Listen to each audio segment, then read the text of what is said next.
Before this episode begins, some points of clarification for things that will be discussed during this episode. During his story, Mr. Diaz discusses being part of a gang. This was not what many would now describe as a criminal street gang.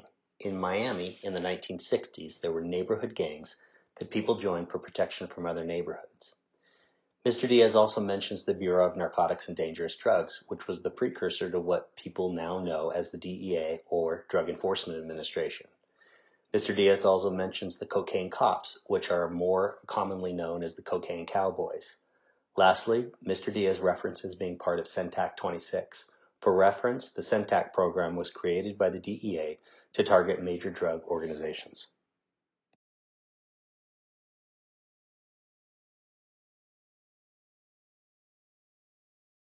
I'm Raul Diaz. I'm 75 years old. I was born in Cuba. I traveled to the United States with my brother in 1961 via the Pedro Pan operation. It was an operation that was put together by the Miami Archdiocese, which brought approximately 14,000 young Cuban boys and girls to the United States. I grew up in Miami and Miami Beach, mostly in Miami Beach. From 1964 through 1968, I was the president of the biggest Cuban gang in Miami. In 1967, I went on a surf ferry with two friends of mine up to New York, and while I was there, I was called by one of the guys in the gang who told me that the two guys that were going with me up to New York were planning on bringing, I don't know how many hundreds of hits of LSD in my car, which was actually my parents' car. And so I knew that if we got caught, that car would be gone. So I was really pissed. So we headed south. I didn't tell them, I just started heading south. That night, I got home, I called for a meeting, and I fired 11 of my best friends from that gang. I had a major in accounting in college at that time, and I changed it to criminology. Because of that one incident, it just pissed me off. And in '67, I started doing my internship with the Miami Beach Police Department. There I met everybody in the department, and I met the guys in narcotics. And one of the guys, and I asked one of the guys, I got a problem here with a couple of guys who've been selling stuff to my guys in my gang. I was an intern, and I was still the president of a gang. So I went undercover, and I bought my first ounce of marijuana in September 1967. I paid a whole $25 for it. Okay, I set them up for 2 pounds of marijuana for 250 pounds, and they got arrested. And believe it or not, they were sentenced to 5 years in jail. After that, I graduated from college, and I decided to join Miami-Dade Police Department because it was a bigger police department. It was growing very fast. So the chances for advancement and upward movement and wider and a wider movement was available. I was better off going to Miami-Dade Police Department than Miami Beach Police Department, which was a very, very small police department. So I joined Miami-Dade Police Department in 1971. Because of my experience in Miami Beach, I was detached from uniform to the Organized Crime Bureau very early in my career. I had only been in uniform for like 5 months.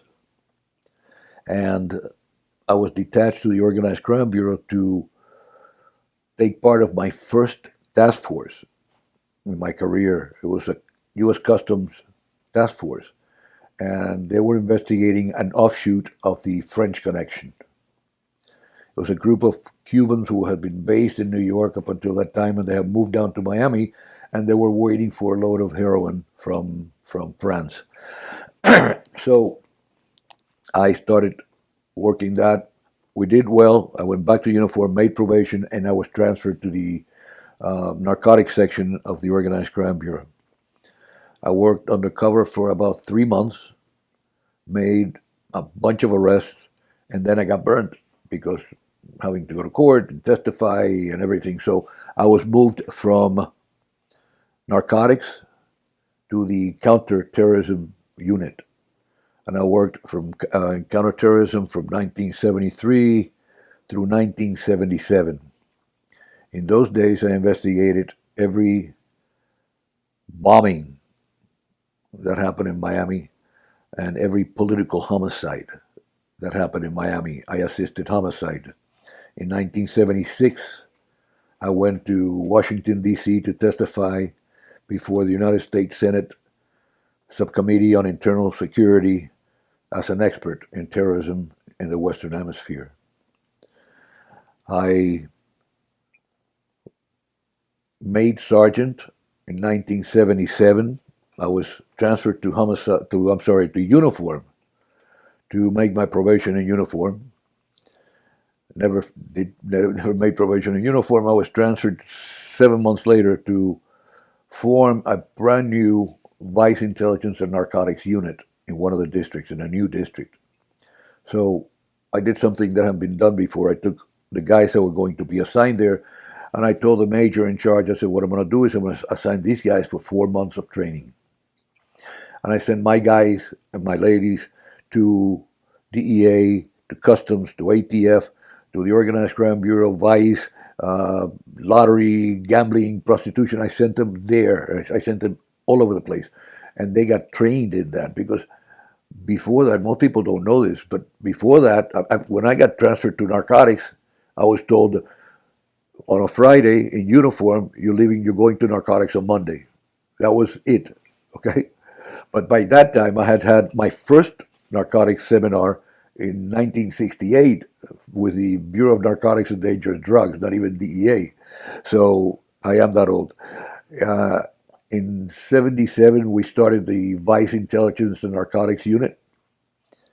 In a year, our unit produced more arrests, more seizures of narcotics, and more seizures of currency than the other 6 units combined.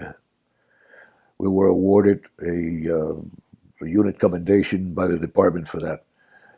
In 79, I took my sergeant's exam. I was supposed to be promoted in 80. And before I was promoted, there had been a case in Miami called the Cocaine Cops.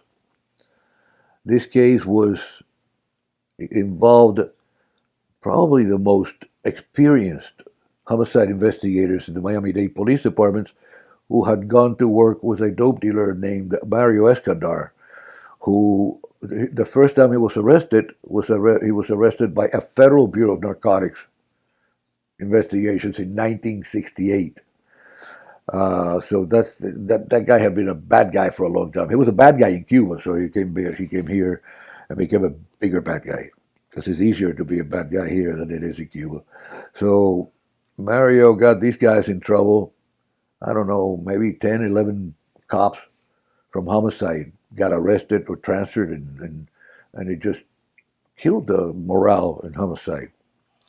So my captain, when I was in narcotics, called me, and he was a major in charge of homicide by that time. And he said, I want to bring you up to homicide. I said, I don't know anything about homicide. He said, well, you know about scene investigations because you work bombings. I said, yeah. He said, but what I need somebody to build the morale up here and to develop lines of communications to other agencies because we've lost it. And that I had, because by that time I was already an instructor for DEA. I had gone to all these schools. The DEA I had taught DEA schools who have made connections with guys, with other officers in many departments across the nation. Plus, I had my contacts with Customs. Plus, I had my contacts with the FBI. I was part of the first terrorist task force in 1975. So I said, okay. So I went up to homicide, and we started working.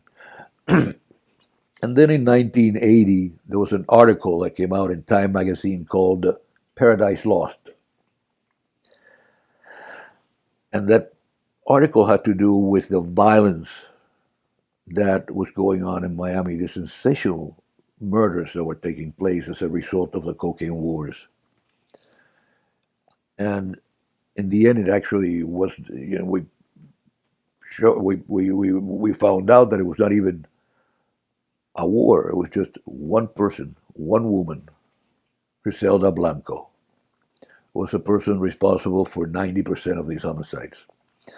So the problem that we faced was that a homicide in Colombia caused a homicide in Queens, New York, which caused a homicide in Miami-Dade County, which caused a homicide in Los Angeles. And then it went all the way around it again. So homicide investigators are reactive. Somebody gets killed, they get dispatched to a location, the dead body's there, and they start the investigation. Reactive. So that was one problem. The other problem was that no one was communicating. All these homicides were related, and no one was communicating. So I put together a concept. I wrote a paper, and I took it to Washington, and I met with Peter Bensinger, who was then the director of the agency. And he approved the concept and named it CENTAC-26. He put it under the CENTAC program, and we created a CENTAC. It was great for us as police officers and for a local police department because when I came back, my major asked me, "What's the budget?" I said, "Zero budget. Zero budget. We ask, we get." And it was great. We needed cars. We got rental cars. We needed radios. We got radios. We needed computers. We got computers. We needed the analysts for the computers. And then it went and we brought in people from Queens Homicide, from New York State Police. We brought people from Los Angeles Homicide. We brought people from all over the United States and people from Bogota, the cocaine desk in Washington, and the people in Bogota in the embassy. So if a homicide happened anywhere, all that information would come to us. It would be put into a computer, would be massaged, and boom, back to the people who were working that homicide at that time. So then we started to realize that we were dealing with a huge organization, but it was mainly one organization, okay? And that was Griselda Blanco's organization. So we were very fortunate in that CENTAC-26 went operational, and then we started being proactive. We went from reactive to proactive. We developed a list of 20 targets. And we went out the first week that we went operational on Monday. We started looking for that target. We found him on Monday. We got into a shootout with him on Monday. He got away with us that Monday. We continue trying to locate him. We located him again on Wednesday. We got into another shootout with him on Wednesday, but we nailed him. And at that time we thought, this is a pretty bad guy. We got him on a double homicide in Miami-Dade. He's suspected of another 20 or 29 homicides. And then we came to find out at the end, as we were working these other cases, that there were Griselda hitmen there that had 120 hits, 200 hits, 100. I mean, it was incredible. So we arrested this guy, and then we started. I got to tell you a story. Before this arrest, I got into a shootout with a Colombian hitman. It was in Key Biscayne. Went to arrest this guy. His name is Pablo Melo. He was a hitman for the Medellin people. And there were 12 homicide investigators there, including myself. Okay? I had just come from Narcotics. So I was carrying a Browning high-power 9mm with 14 shots. Everyone else in that scene, the other 11 detectives, were carrying 38s because the department did not allow them to carry semi-automatics. So we had 80 rounds, okay, among all 12 of us. When we got Pablo that night, he had a Mac 10 with 60 rounds, a Mac 11 with 60 rounds, and a Model 59 Smith & Wesson with 28 rounds, okay? So here we got a guy who's got 148 rounds, 148 rounds, yeah, and we had 80. So during the shootout, when the lab came out to look at the crime scene, they realized that I was shooting a 9mm. Somehow my captain found out, and I got home maybe about 5 o'clock that morning. And at 8 o'clock, I get a call from the secretary saying that my captain wants me in that office. At 9 o'clock, he wants me to justify why I shot a 9mm Browning. Okay? So I went, I'm a pack rat. Okay? I save everything. I pulled out one memo and I took it with me. So I get called into the major's office for the captain to ask me in front of the major why I used a Browning. Why was I shooting a Browning when I wasn't authorized? So he said, why were you shooting a Browning? I said, because I'm authorized to carry a Browning. He says, I didn't authorize it. I said, I didn't say you authorized it, Captain. Here's my authorization. I said, and the major sitting there, but he was my captain in narcotics, and he had signed that. And I said, but the major did. And so the major was a former Marine. And he says, I can't believe this. I mean, all these people out there, and they didn't have enough weapons. I said, well, that's the new animal that we're dealing with out here, Major. I mean, this is not like, a robbery, a 7-Eleven robbery, or a bank robbery. You run into guys with maybe some other. No, these guys are shooting fully automatic machine guns with double, triple magazines. So he says, so what should we do? I said, I think the least you could do is give us, the rest of the guys in homicide, authorization to carry semi-automatics. So he looks up Major Bob Windsor. God bless him. I love that man. And he slaps the desk. He says, bullshit. Let's go for fully automatics. And that's it. When CENTAC went operational, we had machine guns. And that was another shock for these guys. They were not used. So the next time we went out there with machine guns. And these guys were not expecting that. I mean, the bad guys were not ready for that. The two cops open the door and they shoot at the cops, and it was a brrr. Whoa! So that was a change. So, anyways, working there, if you look at the Colombian traffickers, their hit people, their organizations, they've killed presidential candidates in Colombia. They've killed attorney generals in Colombia. They killed a colonel in charge of the narcotics investigations in Colombia. In Mexico, they killed Kiki Camarena, okay? But they've never done anything to anyone in this country. Think about that. And the reason for that is because they know that it's almost impossible, I'm not saying impossible, but almost impossible for them to buy the prosecutor, the judge, the police officers, and everybody involved in the case. So they know they're going to go to jail for a long time. And that's why they don't do it here. But they learned that they can make it very hard. They learned through some very good attorneys in Miami, or some prominent attorneys, not necessarily good attorneys. They were prominent attorneys who sold their knowledge.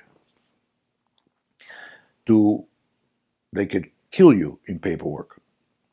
In my case, I was placed under investigation by DEA, which cleared me, okay, because I was running CENTAC, by my department, okay, and by the FBI. DEA cleared me, my department cleared me, and the FBI, and after being cleared by DEA and my department, okay, the FBI had received, by the way, after I got cleared, the assistant county manager in charge of the police department came to see me and said, look, I had to be transferred from homicide. They transferred me out of homicide because of these investigations. I forgot to tell you. So I was already pissed because I know I had not done any of this. There wasn't a person who had accused me whom I had not put in jail. Okay?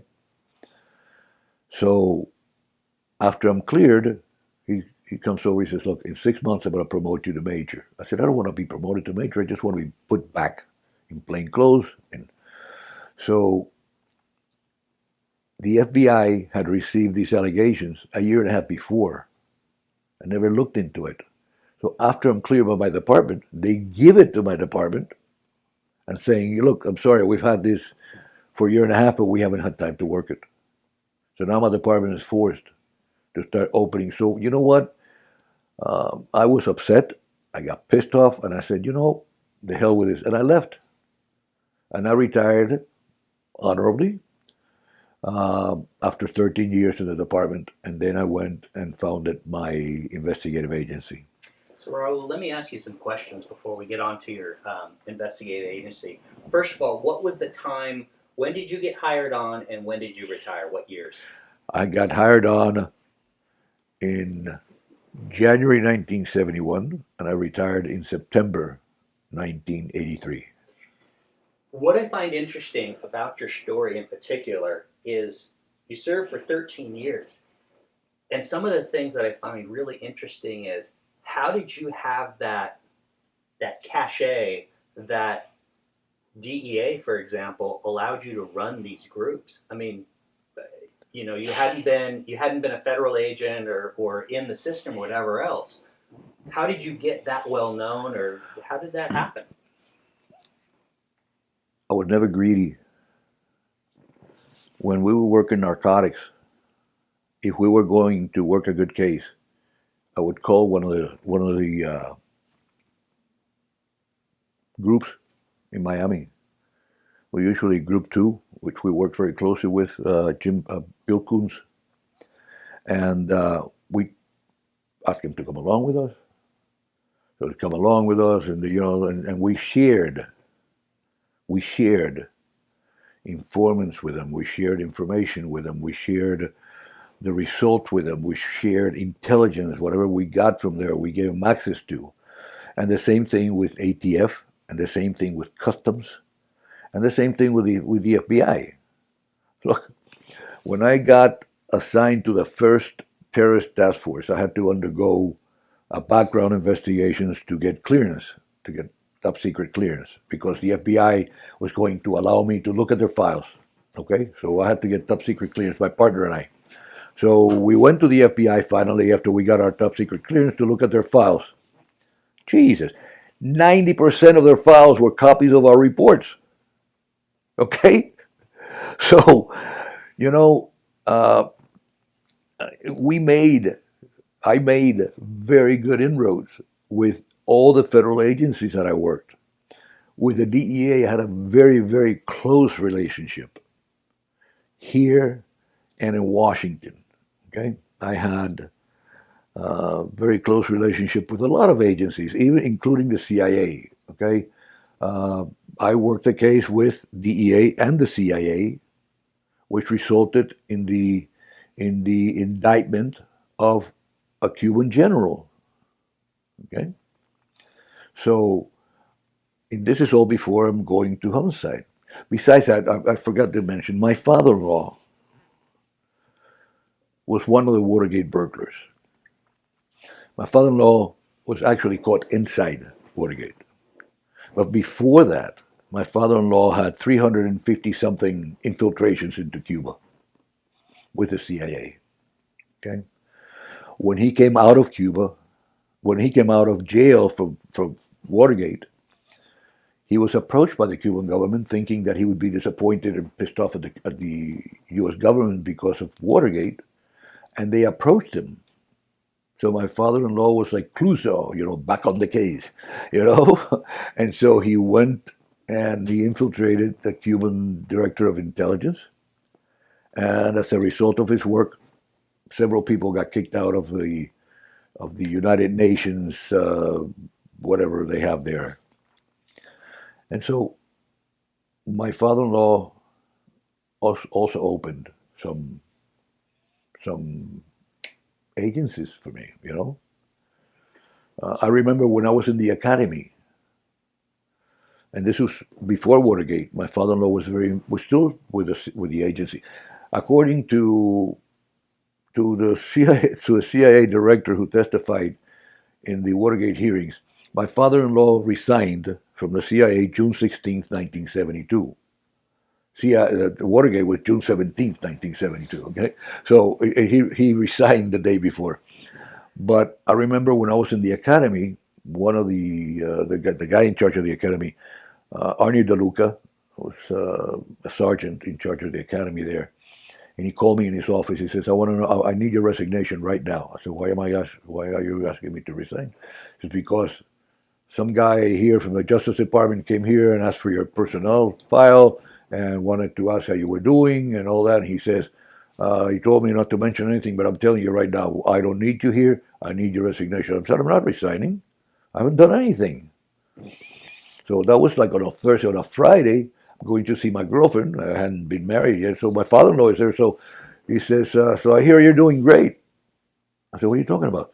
So E. Howard Hunt went into my academy class to ask how I was doing, and he showed the Justice Department ID. And he was just doing my father-in-law a favor. Okay, he wanted to know how I was doing, and I almost got fired because of these guys. So I had a lot of connections with these people, and so I'll tell you what I didn't get because of any personality or anything. I got promoted to sergeant because I took the exam along with everyone else. I was promoted to lieutenant because I took the exam along with everyone else. I was never an affirmative action child. I refused a position for major because I was not ready for it. So my ranks I earned.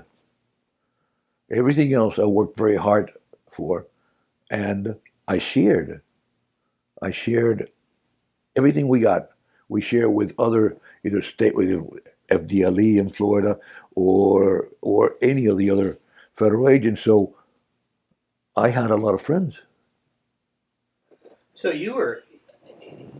I find it interesting because you were literally right in the middle of the cocaine wars and everything at its heyday here in South Florida. That's not only it, but remember this. I used to tell people I'm working terrorism in Miami. What kind of terrorism? It's Cuban terrorism. Oh, come on, Cuban terrorism. What the hell they do? They what are they? They bomb a bar? No, Cubans bombed a commercial airline in 1976 with 100 and some people on board that killed. They did the Letelier bombing in Washington, D.C. in 1976, a car bombing with Letelier, who had been a minister in Chile during the communist regime before that, and he's driving down. They blew him up right in front of the Chilean embassy. I mean, these were serious terrorists. These were not. So I worked terrorism. I mean, I saw narcotics from buying an ounce of marijuana in 1968 to the multi kilos in the 70s and 80s. And I worked terrorism during its height, during the height of the Cuban terrorist activities in Miami-Dade County. And I went to homicide during the Cocaine Wars, the Mariel boat lift, and the Miami City riots. How close do you think? So I kind of grew up watching Miami Vice, right? How close was I never watched it. Oh, you did? No, I never did. Oh, I was going to ask you, how close do you think Miami Vice and all those crazy stories? I never watched one episode of Miami Vice. What would I want to watch Miami Vice? I lived that.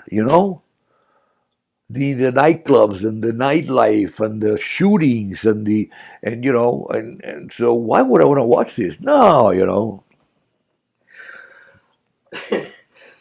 Okay, No. so One of the questions I always ask is, for the time that you spent as a law enforcement officer, I don't know whether you were married or not, but what effect did that have on your family, and what effect did it have on kind of your view on society in general?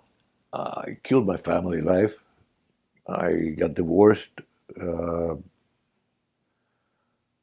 8 years into my marriage. We had gone together for 9 years. Okay, so we lasted more as boyfriend girlfriend than we did as marriage. We had two daughters, and the hours were killing my family life. My drinking, okay. Um, Cops killed everything with alcohol, you know, or most killed everything with alcohol.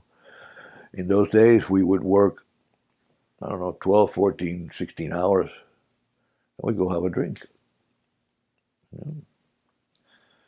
We'd get home, we, we didn't go to sleep, we just die until the next day, you know?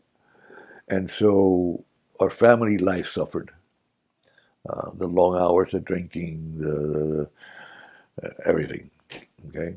And you worried, I worried about the safety of my family. Two little girls. My wife was somewhat used to it because of her stepfather's life, you know.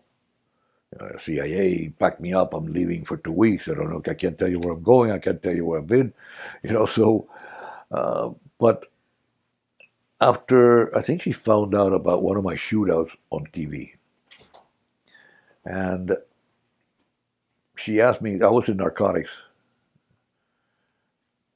No, I was in terrorism. Then I went to narcotics, and we got into another shootout there. And then she said, "Look, these hours and these shootouts, So I had been offered homicide. I said, "Listen, I'm going to homicide. By the time we get there, the guy's dead. No problems, okay?" So I get to homicide. A week into homicide, I get into a shootout with Pablo Melo. And about 2 months later, I didn't know that homicide handled kidnappings. I got involved in another shooting with a Colombian kidnapper, and that was like that was pretty much it. And then homicide hours were even worse than narcotics, because we're going from one homicide to the next, to the next, to the next. It was just incredible. I mean, it was crazy. How about how you did your attitude change about how you dealt with people at all? How your views on society? I'm sure there was, but you know what? Most of the time, unlike most police officers, my my off-duty life was spent with civilian friends. So it changed it changed in some ways in which I knew that they would never ever understand what I did.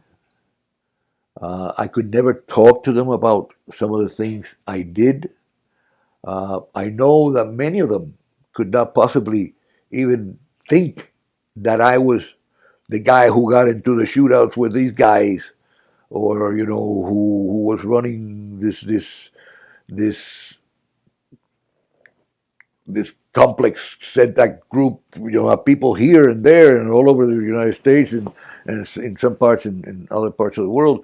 But I dealt mostly well with it because I socialized with civilians.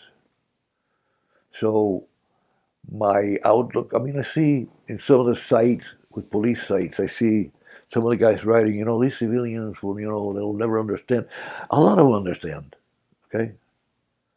And, we as cops will never, let me tell you this, because if you spend your life, your work life, and your off-duty life surrounded by cops, you're never going to experience what the other part of the world is, the other half of the world, more than half of the world is experiencing. You have to let your hair down sometimes. So, and I see that even when old timers retire. Cops are terrible planners. They retire, and what are you going to do? I don't know. I think I'm going to go fishing. I think I'm going to play golf. I'm going to, but I don't know. You have to know. A lot of suicides in all cops who retired. So I think, yeah, it affected not my outlook on civilians or my outlook. It affected my outlook on humans. Okay, because when you get to a scene of a homicide, there's 6 people dead in one house. 4 of them strangled and 2 women shot behind their head. And when you see something like that, then you got to think. I mean, this was a human being who did that. 2 other human beings. What kind of person is that kind of guy? Who is that guy? What kind of person is that guy? What kind of person can do this? And I remember the first case I went to the medical exam, to the morgue. Okay, it was a little boy. His name was something Presley. I don't know his first name. Something Presley. Blonde hair, blue-eyed, 7 years old, beautiful baby. So my guy calls me from the scene. He says, "Look, this is not an accidental. This is definitely a homicide. So I'm going to go to the MEs." I said, "I'll meet you at the medical examiners."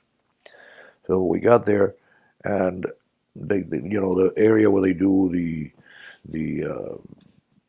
postmortems, it's called, we call it the pit.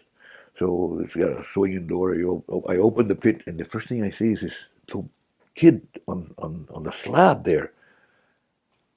I had never felt so bad in my life. I mean, I felt, dizzy. I don't know what I felt. I just ran out of there. And I stayed outside breathing deeply because I couldn't, I was not ready for that.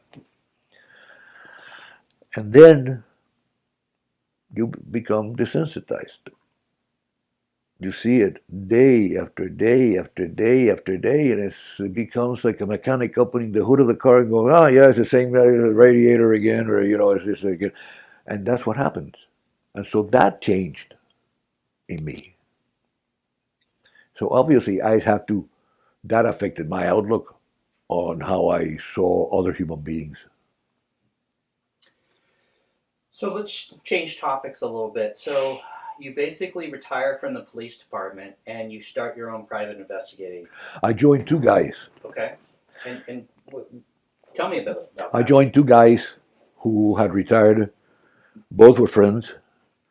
One had retired in 1981, Tommy DeSavedo, and he's now an incredibly wealthy guy because he's got a completely different thing. He's building outboard engines. Okay, so and Juan Callado, who retired completely. So in 1983, when I got pissed off at the department, I came to see them, and they offered me a partnership. So I left the department. I came to ICDA. And that time we were Intercontinental Detective Agency, but if you answer the phone more than 10 times, you spend the whole day saying Intercontinental Detective. So we changed it to ICDA.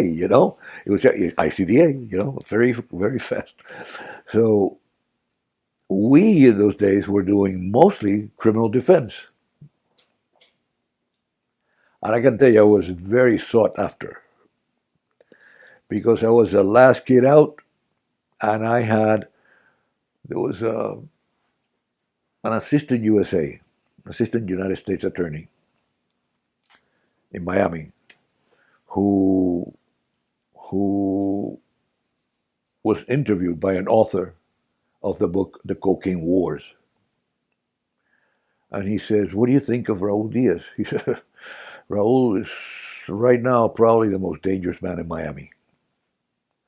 But not from a violence point of view, but because, as you asked me before, I had been exposed to every agency in this country.